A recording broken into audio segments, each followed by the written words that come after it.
I'll be on here talking about, talking about entrepreneurship. It's a lot of entrepreneurs on social media, and they be talking that entrepreneurship. They don't give you guys like the full scope, and you know that, but you don't really care because you're like, shut up, douchebag. So I like to give you guys the other side of it. I never talk about like having money or buying things or spending money. That's irrelevant. That really has nothing to do with being an entrepreneur. Now, this has everything to do with being an entrepreneur. Started working for myself a few years ago. I quit my job. I took whatever retirement money I had built up. I took that out, took that with me. And it was a substantial amount of money.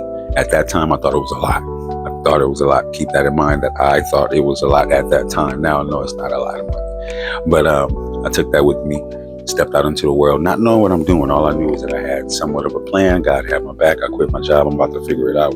So I tanked my credit, took out some loans, of course, because that little bit of money didn't last, because I thought it was a lot of money. If I had known how little amount of money it was when I left my job, I'd probably still have some of it today.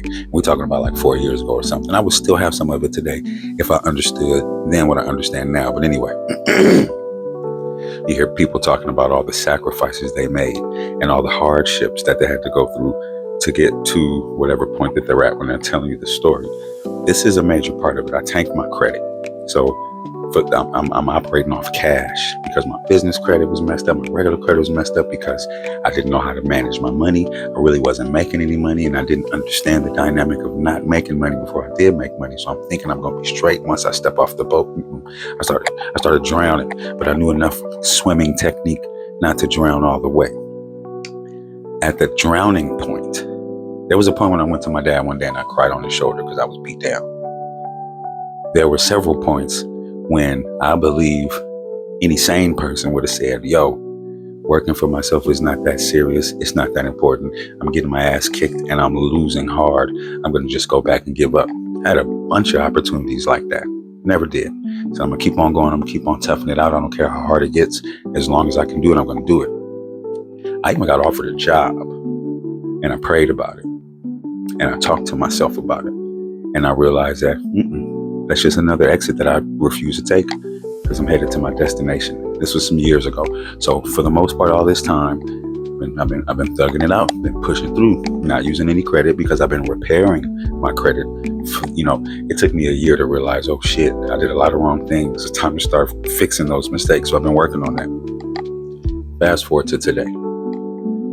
Got to get some stuff from Home Depot. I'm not paying cash for it.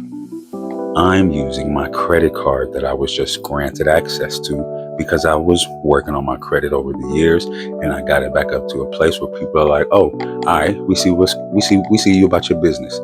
Here's some money." I got another credit card coming in. That valley. That's what all this is about, baby.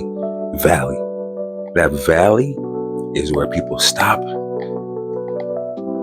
look back, and realize it's probably easier just to go back where I started from rather than to trudge and try to get over all of that shit. Look how high it is. Look how tall it is. Look at this clouds at the top. I can't even see how high it might be. Fuck that. I kept on climbing and I got to the other side without even realizing I'm on the other side. I didn't even realize how huge it is that I got my credit back up to a spot where they're like, oh, there you go. Here. Game changer. Be patient, stay positive, and realize those valleys, dude. If there were no valleys, there would be no peaks. If there were no valleys, there would be no peaks.